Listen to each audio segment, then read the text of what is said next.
Hello everyone, and thank you for tuning into the North Main Minute. I'm Joshua Dobie. A foundational planning question with which we're working literally daily in one shape, form, or another has to do with the broad idea of risk management. Now, there are a lot of different forms of risk management. No way I'm going to cover them all here in the few minutes on the North Main Financial Minute, but relative to looking at the kinds of the positions rather that you should consider when it comes to risk management, I'm going to touch on a couple of the real big ones here just briefly. The first one has to do with the idea of hedging inside of a portfolio. Now, everybody's portfolio is unique. Here at North Main Financial Group, it's not true that what works for somebody else is going to work well for you over here, but just a broad idea of what it means to hedge a portfolio. And very quickly, hedging a portfolio means mitigating some of the downside risk. Now, you may mitigate all of the downside risk, or you may mitigate a portion of the downside risk, or that risk mitigation may fluctuate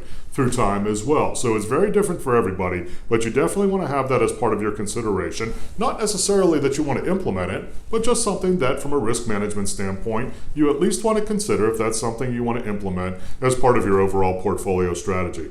Second big thing it has to do is the broad idea of insurance. When we think risk management, generally speaking, very quickly, we think about insurance because insurance is one of the easiest and most direct ways to be able to move risk from you to another entity, often an insurance company. Not always, but often an insurance company. So that can be life insurance, disability insurance, property insurance, casualty insurance, commercial lines insurance, all kinds of different things that have to do with paying a premium so that you can move a portion or all of a certain sleeve of risk that is yours to another entity.